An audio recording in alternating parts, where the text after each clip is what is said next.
Lolo, yeah. Okay, so yung mga topics dito sa if differential at integral pagdating sa calculator techniques. So yun din yung nagiging basis dun sa mga caltech pagdating sa ano sa differential equations and even advanced math. Okay, so for integral calculus, siguro mga isang oras lang natin 'to i-discuss and then if meron pa tayong time, mag-a-upload ako ng mga sasagutan niyo using Caltech mamaya sa Google Classroom. And then yung ano pala, so kung nare-recall niyo last yung mga previous meetings natin, may binanggit ako na face-to-face pre-board exam. So ginagawa na namin ng letter 'yon, so most probably dalawang araw 'yon. So dalawang Friday 'yon. So yung first Friday will be allotted for mathematics and electronics.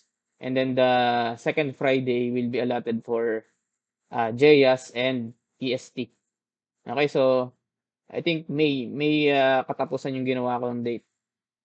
So yung last 2 Friday ng May. So yun yung magiging main requirement dito. So if hindi ka nakapasa, so alam mo na mangyayari. So bibigyan ko ulit kung hindi ka man nakapasa sa first take, so pwede ka ulit mag-take. Magre-request ka lang sa akin ng another set of exams. So pag naipasa mo na yun, so clear ka na sa subject. Okay, so yun yung main requirement nitong subject na to. Maipasa mo yung pre-board exam. So face-to-face yun. Okay? So again, ang target date natin is probably third and fourth week ng May or last week ng May, first week ng June. So depende sa magiging approved na date. So anong date ba yun? Ayan. So yung it's either May 20 yung isa, then yung isa May 27. Kung ma-adjust man yun, week lang. Okay, so any question doon? So gagawin natin yung exam dun sa ano? Sa ang tawag dito sa third floor, yung ginagawang conference room para malawak. So dapat kahit papaano nagbabasa-basa na kayo, pinapanood niyo yung mga ina-upload ko na Caltech videos para sa at least sa math, masasagutan niyo yung mga subjects na tama. Kasi sa mathematics time pressure talaga. Oo, so yung time natin doon, kung ayan, ano yung time sa board exam, yun din. So for mathematics, 3 hours. Tama ba? 4 hours. For math, 4 hours. Math and JS, 4 na oras yun. So 8 to 12. Tapos yung major exam na, yung major na electronics at EST, so that is 5 hours, 1 to 6. Tama. So yun kasi yung time na inaalat sa actual board exam. 4 hours sa math at JS, tapos tig 5 hours yung major. Actually, dapat baliktad yun kung ako mag-e-exam kasi mas matagal magsagot sa math at JS compare sa EST at sa electronics. Kasi mas kokonti yung kailangan mong isolve sa electronics at sa EST compare dun sa JS at sa math. Kasi sa JS at sa math, mas madaming problem solving. Siyempre, doon pa lang sa pagbabasa mo ng problems. Halimbawa sa physics, di ba sa physics, sobrang hahaba ng problems. Tapos, hindi sa unang basa mo, hindi mo agad magigets. So, babasahin mo na naman ulit. Kaya time consuming talaga yung math at JS. Pero yun yung inalat nila na time, so wala tayong magagawa. So, kailangan lang natin i-maximize yung time pagkasagot. Okay, so again, so for today's session, we'll be discussing the different calculator techniques pagdating sa integral calculus. So, dun sa first part, i-base lang natin ito dun sa mga, kumbaga, reverse process lang to nung ginagawa natin sa differential calculus. Nasaan na yung pen ko?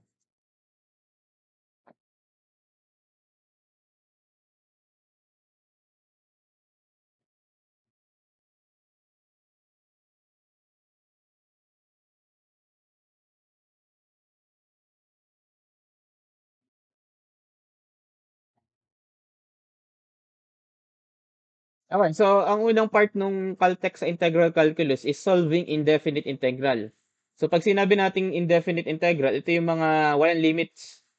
So given ka ng certain function, f of x dx, i-integrate mo siya, yung sagot mo is hindi numerical number but also a function of x. So pwede natin to i-solve using calculator techniques. Tanggalin ko muna yung calculator nakaharap dun saan.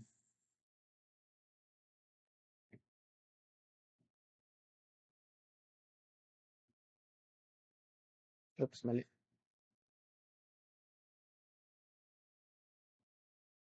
Okay, so pwede natin siyang i-solve using calculator techniques by utilizing yung concept ng diffcal. Kung nare-recall nyo sa differential calculus, ang given sa atin doon is yung integral, tapos ipapa-differentiate sa atin, then i-compare mo dun sa choices. So, baliktad lang yung gagawin natin.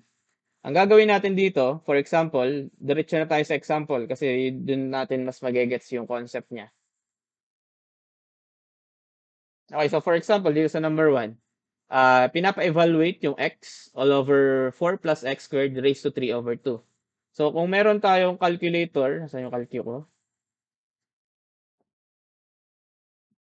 Yan. So, kung ito yung calculator natin, hindi mo to pwedeng i-solve by just using yung yung integral function. Dami kong tab, hindi ko makita yung calculator. Yan. So, hindi mo pwedeng gamitin to, hindi mo to pwedeng i-solve using this function kasi wala kang limits eh. Pero kung may limits ka, so papasok yun dun sa definite integral. So, pwede natin i-solve yun. So, ang gagawin mo ngayon dito, i-derivative mo yung mga choices. Okay? So, i-derivative mo yung mga choices. And then, i-compare mo yung sagot nila pag in-evaluate mo tong given using a certain value of x. So, for example, i-evaluate muna natin yung given. So, itatype mo tong given sa calcu. Okay? So, we have x. So, make sure na naka-radian yung calcu natin. So, dito naka-degree. So, i-convert ko muna sa radian. Shift mode 4. Ayan, naka-radian na. I-type mo lang yung given. So, x over 4 plus x squared raised to 3 over 2.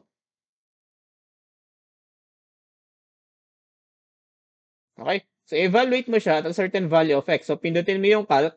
So, tatanungin ka anong value ng x ang gusto mo ipalit dun sa mga variable na x. So, again, katulad ng ginagawa natin sa differential calculus, ang ginagamit natin is 0.2, 0.3, or pataas. So, wag nyo nang gagamitin yung 0.1, no? Although, pwede rin naman yun. Pero may mga instances kasi na nagmamat error siya. So, gamitin na natin 0.3 para safe. Okay? And then yung sasagot, ilalabas na numerical value i-store mo sa A for comparison mamaya. So, store to A. Okay, so we have 0.036. May gumana yung mouse ko. Wait nga lang. Ayusin ko lang yung mouse.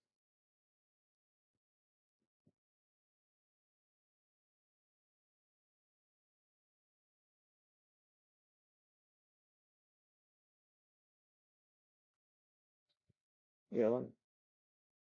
Okay, so store natin yan sa A. So, naka-store na sa A. Check nga natin. Yan, 0.036. And then, i-derivative mo na lang yung mga choices. So, dito, wag mo na itatype yung plus C. Pag derivative mo ng choices, tanggalin mo na yung plus C kasi ang derivative naman ng plus C, 0. Kasi constant siya. So, kaya hindi mo na siya isama. So, start tayo kay letter A. So, shift, yung integral sign. I-type mo ngayon dito yung letter A na choices, na choice. Negative 1 divide by the, ano yan, square root. Napasobra yung parenthesis ko.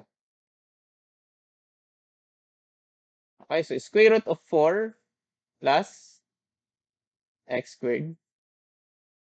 And then, kung ano yung ginamit mong value ng x kanina, yun din yung gamitin mong value ng x. So, 0.3. Press equal. Ayan. Basakto. So, we have 0.036. So, if yung i-compare natin dun sa kanina, i-divide mo na lang dun sa nakuha mo. Pag ang nakuha natin is 1, so equal yan. Ayan. So, since 1 yung nakuha natin, so basically, equal yung derivative ng letter A, pag ang x is 0.3, dun sa value nung given at x equal to 0.3. So, ang sagot dito will be letter A. Question. So, madali lang naman i-gets, madali magets na yung concept ng Caltech pagdating sa integral. Baliktad lang siya ng differential calculus. Kung marunong ka mag-Caltech sa differential calculus, pagkuha ng mga derivatives, alam mo na din yung Caltech dito kasi baliktad lang siya. So, ang diniderivative na lang natin dito, yung choices. Dun sa differential calculus, ang diniderivative mo, yung given. Okay? Any question? Nagets ba? Nagets ba? Nagets?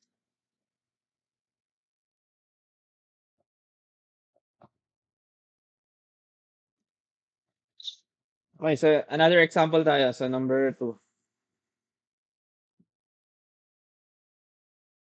Okay, so dito, evaluate the integral of sine cube x plus cosine to the fourth x dx. So pag gagamitan natin to ng long method, kailangan mong gamitin yung different trigonometric identities and then apply power formula.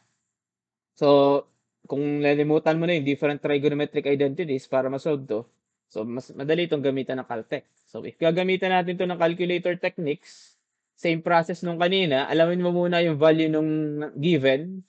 So, i-type mo yung given. So, we have sine cube x, shift cube, ayan, times, ano yun, cosine to the 4 raised to 4. Okay, so press calc. So, since 0.3 na yung nasa calcu mo, i-press mo na lang yung equal kasi naka-store na yung value ng x dyan. Yung kasing ginamit natin kanina. So, we'll have 0.021. Store mo sa A for comparison mamaya. And then, kunin mo yung derivative ngayon ng mga choices. So, start tayo kay letter A. Ba, parang hindi pa na. Tulad yung A at B na.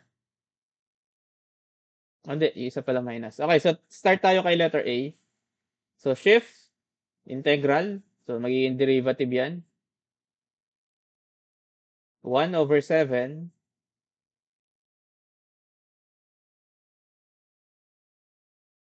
times cosine raised to 7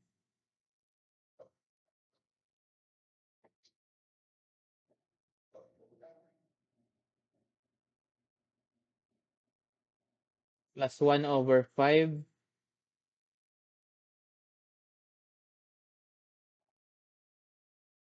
cosine raised to 5.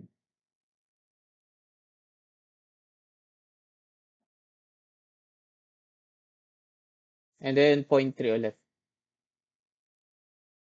Okay, so press equal. Ayan. So, hindi siya equal. Tama. Kasi yung nakuha natin kanina is 0.0 something. So, ito negative na. Okay, so try natin yung letter B. So, ang pinagkaiba na lang magiging minus. So, baguhin mo na lang yung minus. Huwag mo na i-retype kasi time consuming pa yun. So, gawin na lang natin itong minus. Press equal. Ayan, tulad ba to? Ano yung, sino nakatanda? Ano yung value kanina? So, divide na lang natin sa A. Pag 1 ang lumabas, so equal. Ayan. So, basically dito, ang sagot natin is letter B. So, this will be your answer. Okay, so meron pa ba akong example? Ayan, so another example. Sige, kayo mag-solve nito. Pa-solve using Caltech. Then double check natin mamaya. So, type nyo na lang or sabihin nyo yung sagot.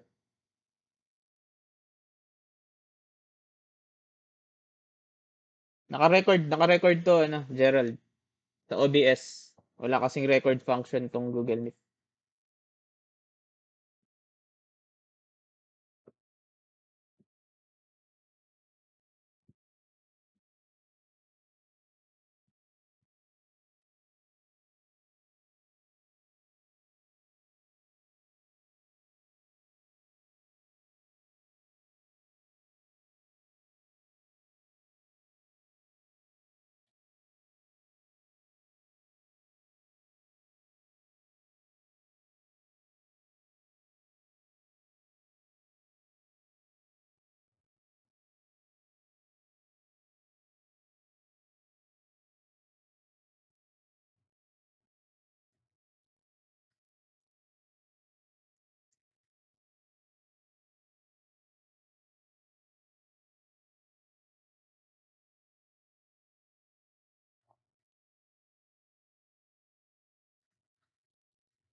Ang sagot.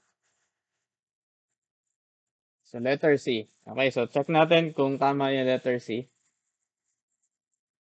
So, gagawin muna, i-type yung given. So, evaluate mo yung given. So, we have x squared divided by square root of 1 minus x to the 6th power. Oh, mali. Tama. Raised to 6. Okay, so press calc. So, 0.3. Okay, so we have 0.09. So, store natin sa A para hindi natin malimutan. Okay, so diretso na tayo sa C. Kasi yun yung sabi nilang sagot. So, i-derivative natin yung letter C. So, 1/3 arcsine x cubed raised to 3. Okay, and then x is 0.3.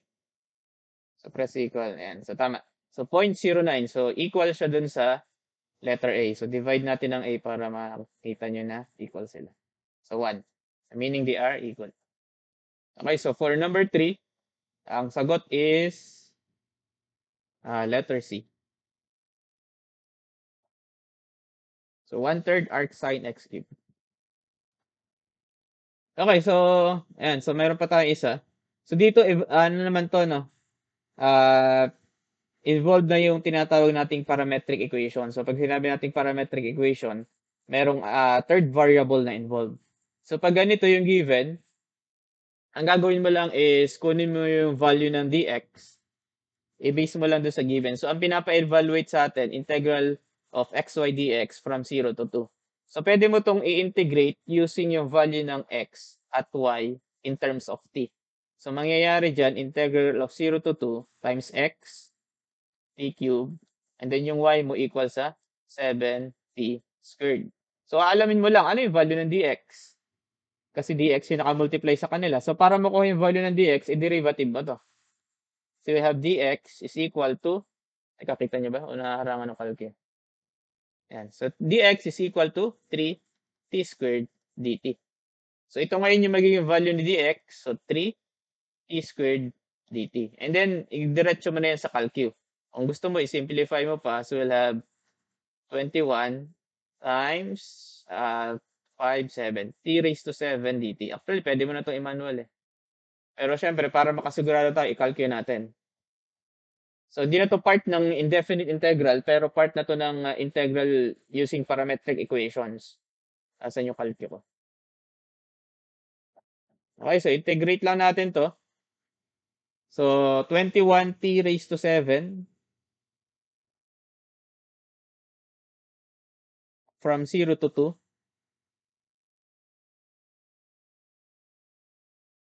Okay, so 672, which is letter A. So, that is letter A. Okay, question. So, hindi ka pwedeng mag-integrate na yung x and y mo naka-t na, tapos dx. So, mamali ka dito. Kailangan mo nang kunin yung dx before may integrate. So, dapat sila is single variable na lahat in terms of t. Okay, so proceed tayo sa next example. Yan. So, what if we have multiple integrals? So, in solving multiple integrals using calculator techniques, factor out first the function containing x, then perform the first integral. Then multiply the integral of the factored out function using the outer limits. So, for example, meron tayong evaluate the integral of xy squared dy dx from 0 to 1 yung y. And then yung x natin is negative 3 to negative 2. So, ang gagawin mo dito, pwede mo siyang paghiwalayin. So, based dun sa given, ang kailangan nyo lang naman tandaan dito is para saan ba tong limits na to at para saan tong limits na to. So, yun nasa pinakaloob, yun yung para dun sa pinakaloob din na variable, dy. Yung itong nasa labas, yun yung nasa labas na variable. So, meaning, yung limits natin na negative 3 to negative 2 is para sa x, yung 0 to 1 para sa y. So, pwede mo itong i-express ng ganito. Pwede natin siyang paghiwalayin. So, integral, negative 3 to negative 2 of x dx times the integral from 0 to 1 of y squared dy. And then ito yung itatype mo sa calcu. Okay, pag ganyan, pwede mo yung gawin. So, i-type mo yan sa calcu. So, kung ito yung calcu natin,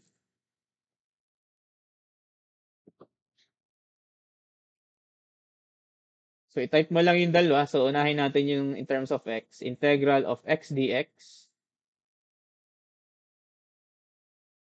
from -3 to -2. So, gusto mo lagyan ng parenthesis para hindi ka malito. Times. So, dito, since wala tayong dy, gagawin mo din siyang in terms of x. So, y squared, x squared yung type mo, from 0 to 1. Then, press equal. Okay, so we have -5/6, which is letter D. So, ganun lang yun. Basta may limits, madali na eh. So, ito kasing topic na to, under na to ng definite. Ano spell ng definite?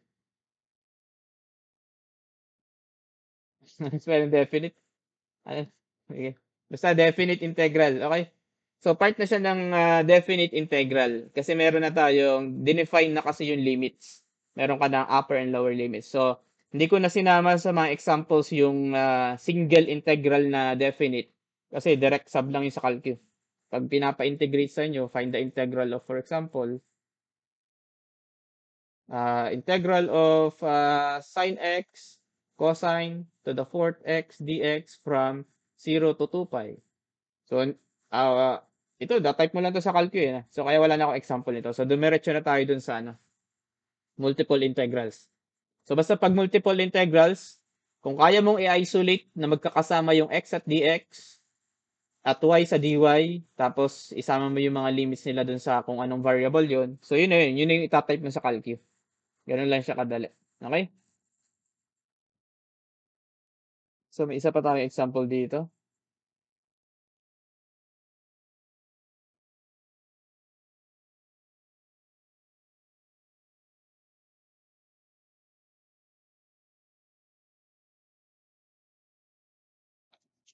Okay, so pag ganito naman, meron tayong inapa-evaluate ulit yung integral of quantity 3x plus x squared times y dy dx from 0 to 2 and 0 to 3. So, ganun ulit. Itong limit na to, itong limits natin na to, 0 to 2, para sa y, yung 0 to 3 para sa dx. Okay? So, ang gagawin lang natin dito, i-distribute mo muna yung mga limits at yung dy dx dun sa nasa loob ng parenthesis. So, mangyayari dito, integral from 0 to 3, 0 to 2, 3x dx dy plus integral 0 to 3, integral 0 to 2 of x squared y dx dy. Kasi hindi natin pwede itong idiretso sa calcu. Kasi meron kang magkatabi na x squared y, itong isa, walang y. So, ganito yung pwede mong gawin. And then, once na na-distribute mo na, saka mo paghiwalayin ngayon yung mga integral. So, since yung 0 to 3 natin para sa baliktad pala sinulat ko dito.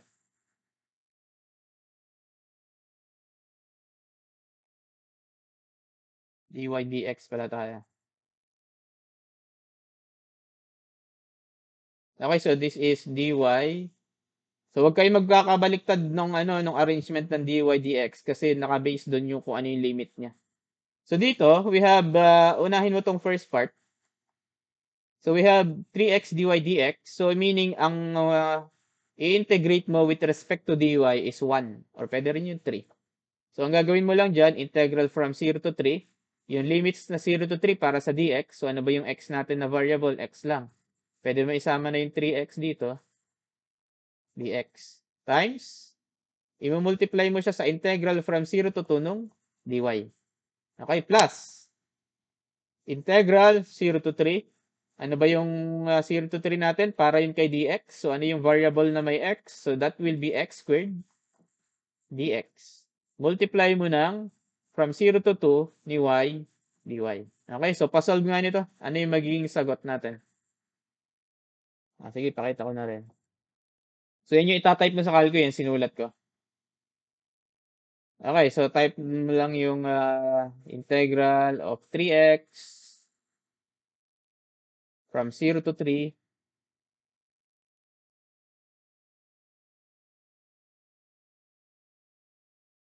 times integral of dy. So, ilagay mo lang 1, 0 to 2, plus, okay, so huwag nyo kalilimutan yung plus, integral ulit, ang i-integrate naman natin, x squared, from 0 to 3 ulit,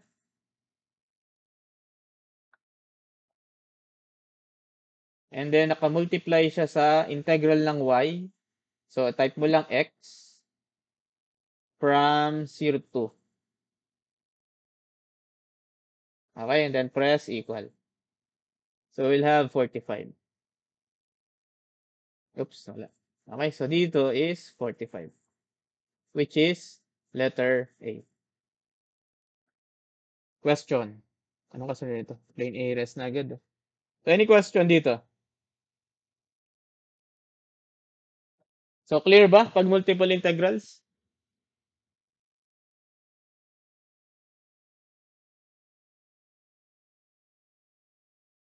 Arthur, anong question natin?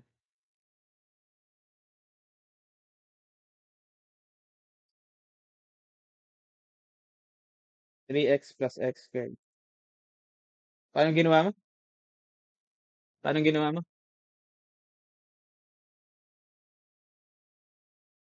Pinagsama mo yung 3x. Paano pinagsama? Naka-add.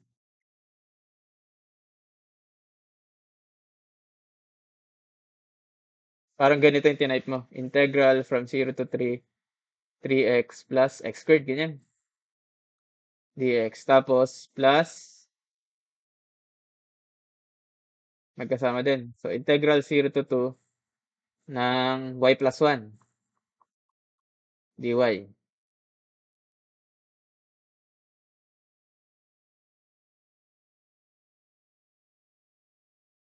Sulad lang yung lumabas.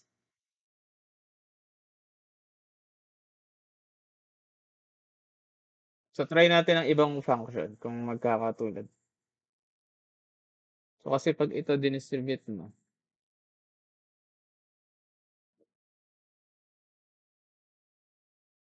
so try mo to, ano, teka, hanap ako isang example. Kung gagana din kapag ganyan.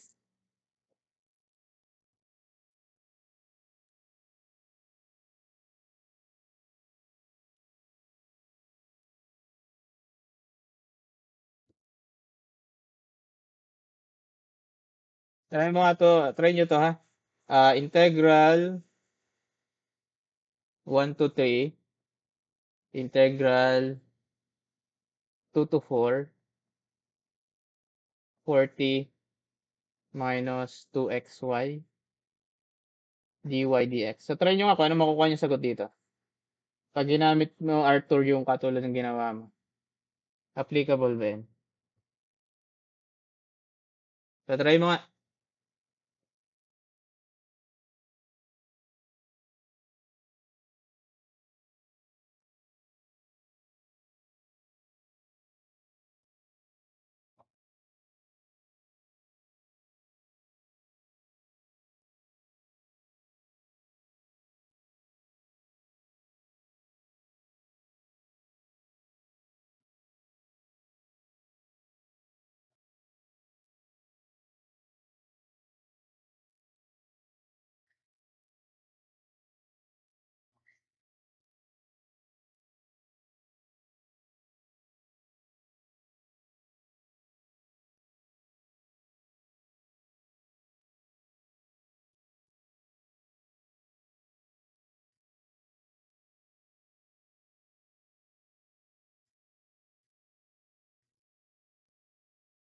Hindi sa akin.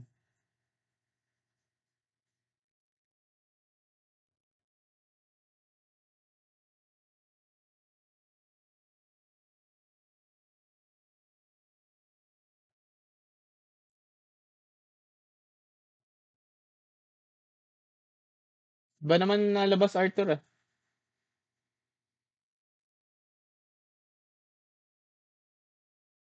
Ganito yung tinype mo?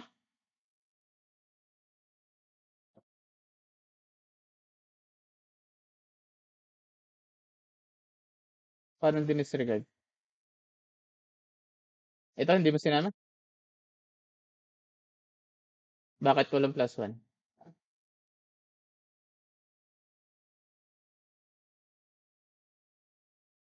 Hmm. So, hindi pwede yun. Hindi pwede na. Kasi naiiwan niya. Pag iba yung given natin, mamamali yung sagot. So, ganito na lang yung gawin mo. Hindi to pwede. Kasi pag sinimplify mo to, iba siya doon sa nakuha natin. Try mo nga to, Arthur, kung gagana yan. Try mo tong in-square ko kung gagana yung sinasabi mo.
Ang sagot dito ay, ano ang given natin?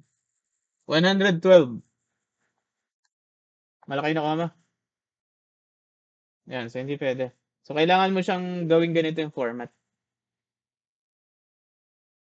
So, erase natin to.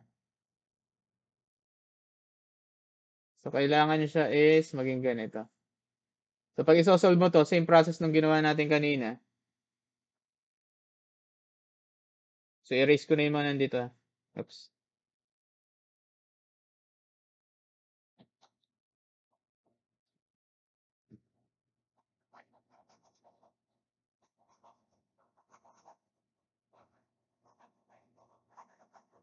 So, gagawin mo, distribute mo muna yung integral sign. Okay, so distribute mo dun sa nasa loob ng parenthesis. So, we'll have integral 1/3, 1 to 3, 2 to 4, nung 40, dy dx, minus integral from 1 to 3 at 2 to 4 ng 2xy dy dx. So, after that, pagsamasamahin mo sa loob ng integral yung same variable for dy and dx. So, dito sa 1/3, para yan sa dx. So, 1/3, ano yung dx natin? So, pwedeng ilagay mo yung 40 dx. Or pwedeng wala. And then, 2 to 4 dy lang. Okay, kasi nandun na yung 40 sa dx. So, dito sa kabila, 1 to 3, 2x dx. And then, lagyan mo ng parenthesis dito sa negative para hindi ka malito. And then, integral ng y dy, 2 to 4. Okay? So, ano sagot dito?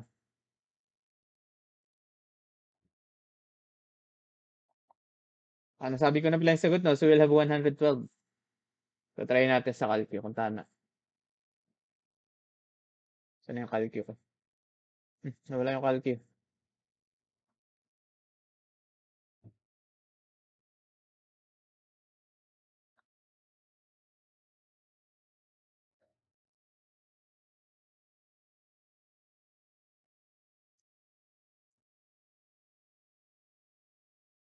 So, try natin using calcu kung magmamatch sa 112. So, integral of 40 from 1 to 3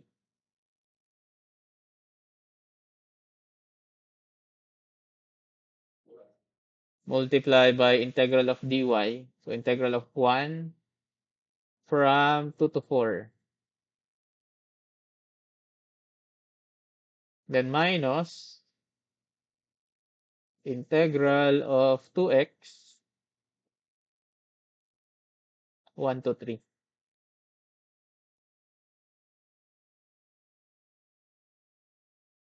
Integral of y dy. So, x dx from 2 to 4. Okay, so press equal. Tama, 112. Okay, so the answer is 112. Okay, so question.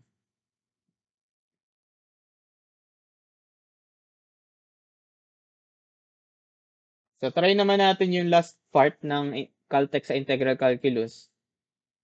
Dito sa, di ba sa kung nare-recall nyo sa integral calculus, meron tayong do sa final term, ang dinidiscuss na doon is yung application. So, one application nito yung plane areas. Okay, so plane areas. So, dito, ang ginagamit lang natin dito yung concept ng definite integral. So, as long as alam mo na yung limits, i-apply mo na lang yung sa calculus. Meron lang tayong ginagawa na konting modification, ginagamitan natin ng absolute function. Kasi minsan, ang nakukuha nating area is negative. So, for example, pag ginarap mo yung area, halimbawa, ang hahanapin mong area is ito. Simula yung boundary nito. At itong graph na to. So, ang hahanapin mo halimbawang area is ito at ito. Pag kinumpute mo yan using calcu na hindi mo ginagamitan ng absolute value, magka-cancel out lang yun kasi yung isang area magiging negative value. So, ang ginagawa natin, ginagamitan natin ng absolute. Pag tinatype mo siya sa calcu, yung area is integral from A to B, absolute value ng f of x dx. Okay? So, yun yung isang ginagawa natin. Kaya, if pinapakalculate sa inyo yung area sa calculus, lagi mo lalagyan ng absolute value yung given function. Kahit hindi ka sure kung meron siya sa negative side, is lagay mo na din. Kasi lagi din naman yung magiging positive. So, ito lang yung topic na merong Caltech na pwede natin gamitan ng, although, hindi naman talaga siya totally calculator techniques kasi kailangan mo pa rin manually i-analyze yung problem. Ang part ng calculator techniques dito is yung pag-integrate using definite integral at yung paggamit ng absolute value. So, try tayong mag-solve ng some examples.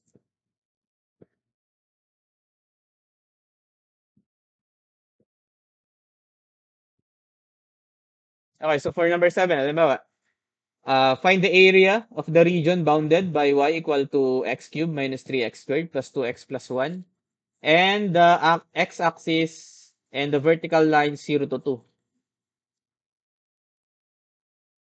Okay, so dito binigay na sa atin yung equation.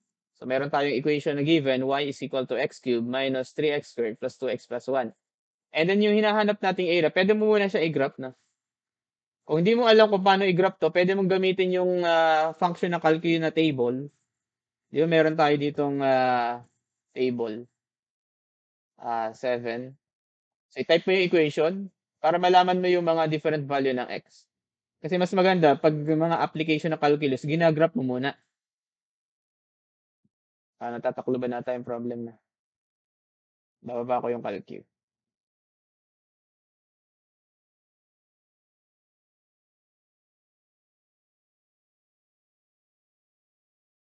Okay.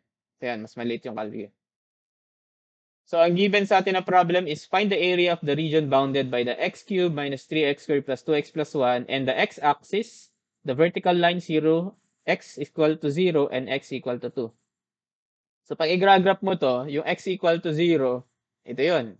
Tama? Itong line na to. Basically, yung y-axis na line. Then, yung x equal to 2, kung ito yung 2 natin, so basically, ito yun. As well as the x-axis. And then, itong axis na to. So, na daw yung area na bounded niyang mga line na yan. Then, yung graph na x cubed minus 3x squared plus 2x plus 1. So, pwede mo makuha yung itsura niya. I-type mo muna yung equation.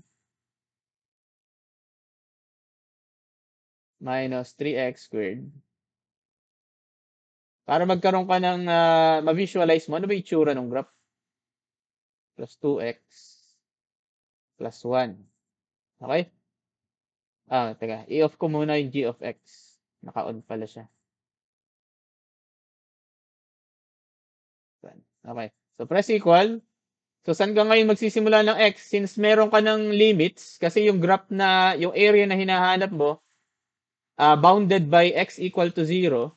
Ito kasi yung x equal to 0 natin at x equal to 2. So, meaning, pwedeng yun na yung gamitin mo. Mag-start ka sa x equal to 0, mag-end ka sa 2, and then liitan mo na lang yung step. Siguro, gawin mong 0.5. So, may makukuha ka mga value pag 0, 1. So, i-plot mo. Gawin natin tong ano, blue. Okay, so, if 0 is 1, halimbawa, ito yung 1, ano pa yung value niya? If 0.5, 1.375, so tataas ng konti.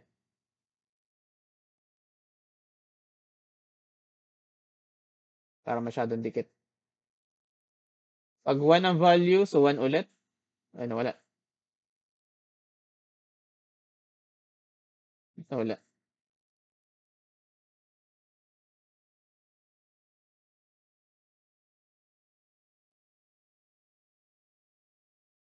Ano nga dito? 1, no? And then, ano pa?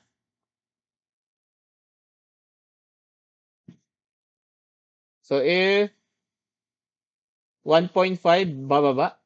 At 2, 1. Okay, so bababa ka dito. So, pwedeng dito.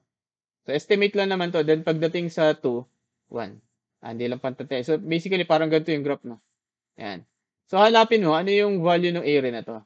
Okay, so yun yung hinahanap mo kasi yung bounded na. So, pwedeng gamitin mo lang yung definite integral dyan kasi given ka na ng limits. So, pwede ang gawin mo, di ba, ang ginagawa natin, kung nare-recall nyo pa, so gumagawa tayo ng vertical strip. Okay? So, yung width ng vertical strip is dx kasi ano siya, vertical. Yung haba niya, yung length niya is y. So, pag nag-integrate ka, using yung limits na 0 to 2, y dx. So, bakit naging y dx? Kasi kinukuha mo yung area ng vertical strip. Since ang width niya is tx at rectangular siya, i-times mo sa y na haba niya.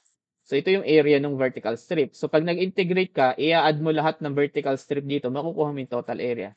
So, yun yung concept na ginagamit natin sa plane areas pagdating sa integral calculus. Okay, so alamin mo lang, ano yung value ng y in terms of x? So, given na. So, i-type mo sa calculus, 0 to 2. Yung y natin is x cubed minus 3x squared plus 2x plus 1 dx. So, ano makukuha ang area dito? So, lalagyan mo na ng absolute value, no? Pero dito sa problem na to, kahit walang absolute value, makukuha mo yung sagot. May mga instances lang kasi na halimbawa, yung graph na nakuha natin, nag-exceed dito. Yan. So, may mga negative area ka dito. Pag hindi mo in absolute value, mamaminus yun doon sa actual area. So, ano sagot dito? Ayun na pala, 4. Okay, so pag kinalculate mo yan, 4. So, try natin.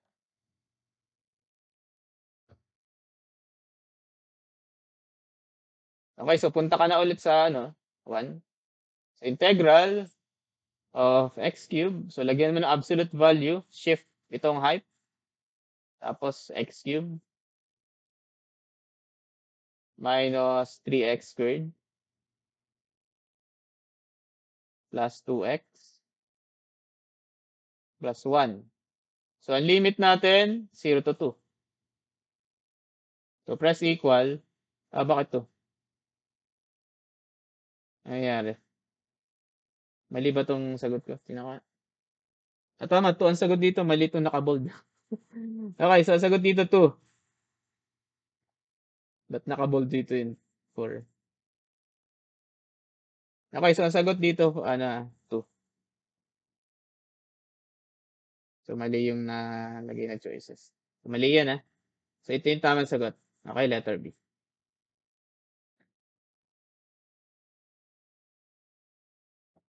Okay, so try natin to number 8.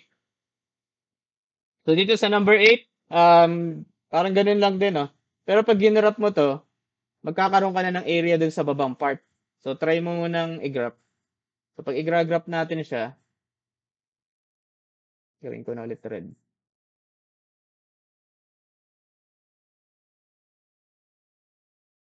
Ba't hindi na bago ang kulay?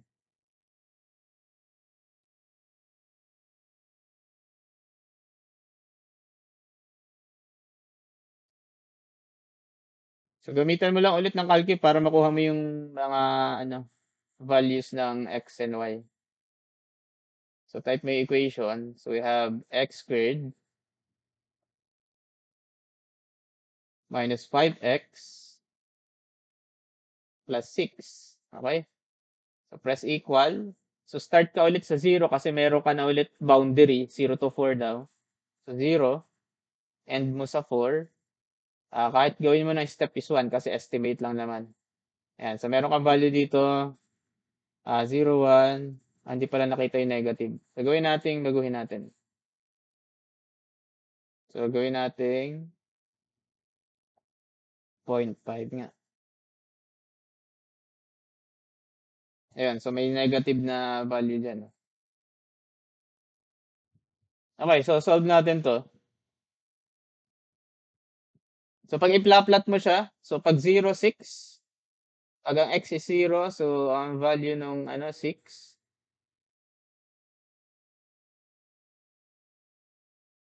Pag 0.5, 3.75. So, dito, halimbawa, estimate. Pag 1, 2.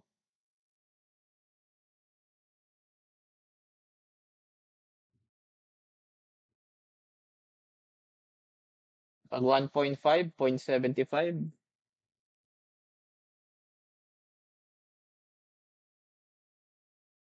So, ito to, no? Pag 2.5, negative. So, ano nga? 2.5 negative. And then, tataas ulit yan. So, pag 3, 0,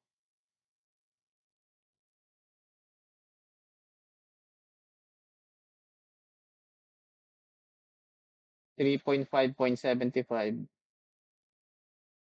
And then, 4 is 2. So, parang ganito yun. So, ito yung boundary ulit natin. At ito. This is your x equal to 4. And then, itong isang line, x equal to 0. So, yung graph mo, parang ganyan. So, curve lang yan, ha. Ayan. So, hinahanap mong area, kasi boundary din ng x, eh. Itong x-axis, yung isang boundary. Itong x equal to 0, yung isang boundary. At itong x equal to 4, yung isang boundary. So, ang hinahanap nating area is ito. This one, meron kang tatlong area. Ito, at ito. So, meron kang area 1, area 2, area 3. So, this is your area 1. This is your area 2. And this is your area 3. So, pwede mo itong i-solve. Isosolve mo separately yung area 1, area 2, at area 3, and then i-add mo sila. Kaso, mas matrabaho yun. Kaya ang gagawin mo na lang dito, yung sinabi ko kanina.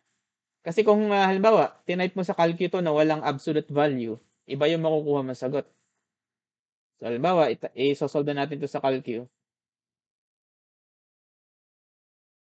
Okay, so if sinolve mo to, nalimutan mo yung absolute value. So, try natin na walang absolute value.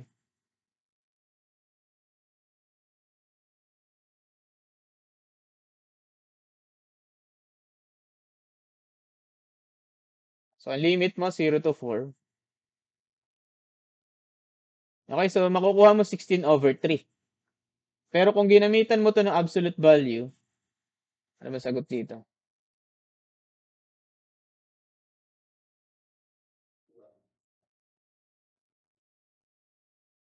Kung ginamitan natin to ng absolute value, so try natin.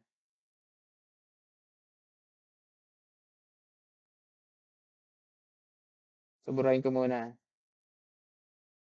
So, tandaan nyo, nung walang absolute value, ang nakuha natin 16 over 3. Pero if meron yung absolute value, ano yung makukuha? Sino nakapag-type na?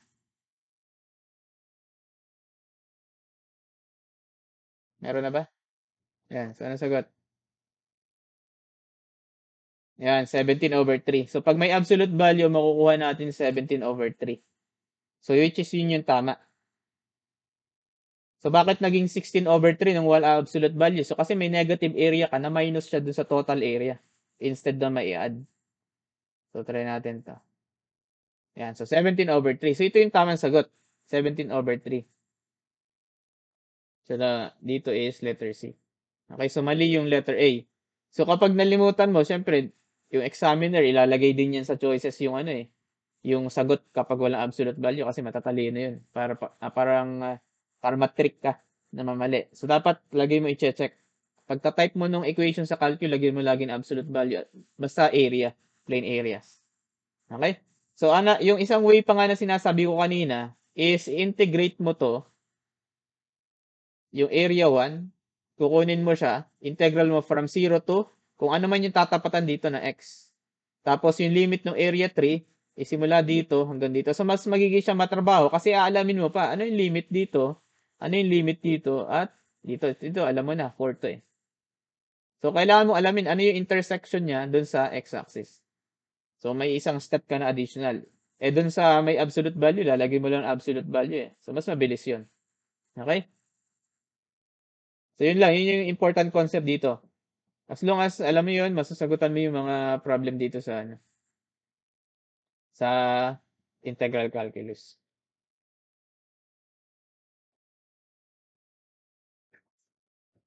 Okay, so what if we have two graph or may isang line or tapos may isang curve na. Tapos hahanapin mo yung area bounded by the two curves or a line and a curve. So, walang siyang binigay na limits. Hindi natin alam kung hanggang saan yung area in terms of x or in terms of y. So, ang pwedeng gawin natin dito, alamin mo ngayon yung point of intersection ng dalawa. Alamin mo saan sila mag-intersect. So, paano natin malalaman yon? So, pwede mong gamitan ng shift solve or yung function sa calcu na kinukuha natin yung value niya.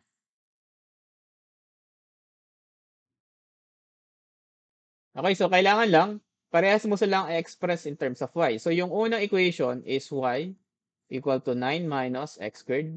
Yung pangalawang equation, i-express mo na din siya in terms of y. So, we have y is equal to 7 minus x. So, isolve mo ngayon yung point of intersection nila, ipag-equate mo sila sa calcu. So, kung ito yung calcu natin, so i-type mo yung dalawang equation na naka-equate sa y. So, yung una is 9 minus x squared. Sino yun?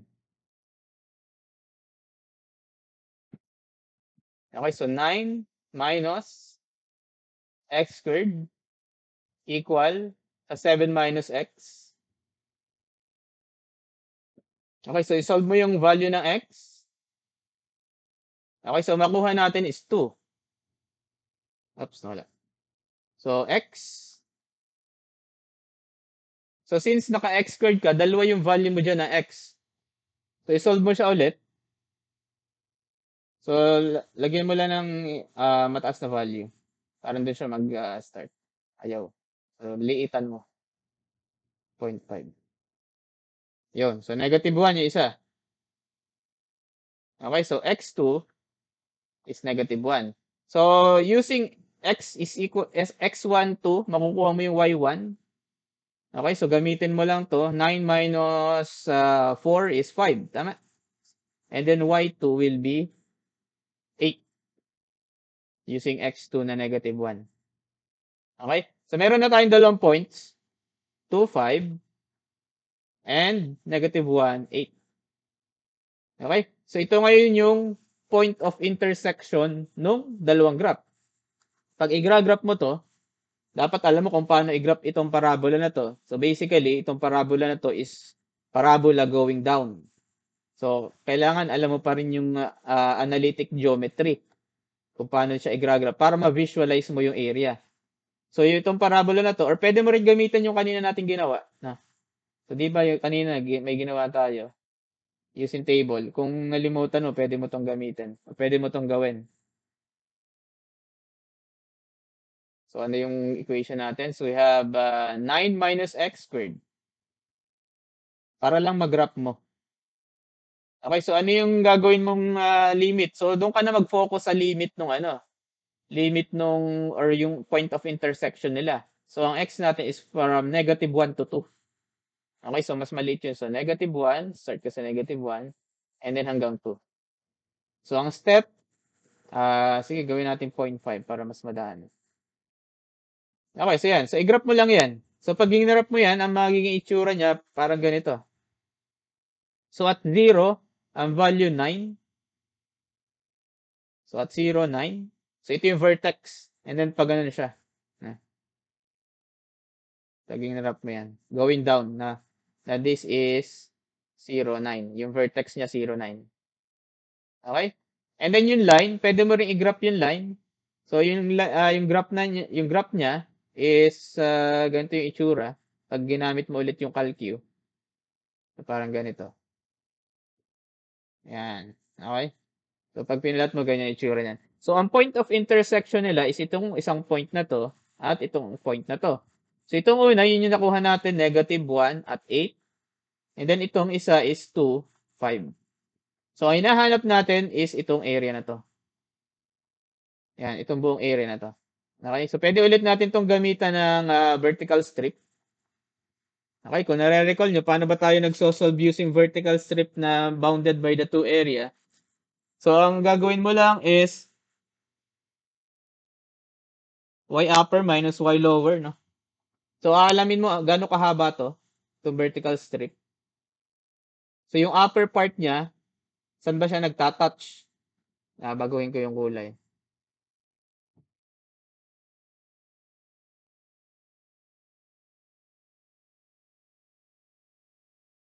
So, di ba ang ginagawa natin, sige dito na. Ba't hindi na ba kulay? So, gawin natin blue. Green na lang. So, ang ginagawa sa differential calculus, itong vertical strip, so ang lapad niyan dx. Okay, kasi naka-vertical, nakatayo. Ang hinahanap natin, gaano siya kataas.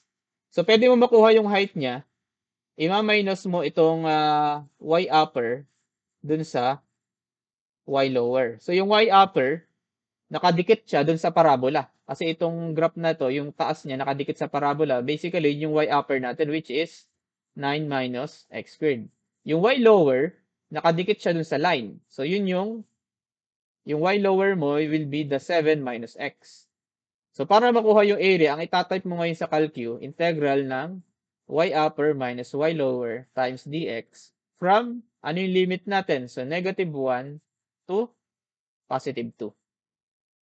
So, itatype mo na lang yung value na yan. So, punta tayo sa calcu. So, punta ka sa mode 1, integral. So, lalagyan mo ulit ng absolute para sigurado tayo. And then, y upper is 9 minus x squared. Minus y lower, 7 minus x.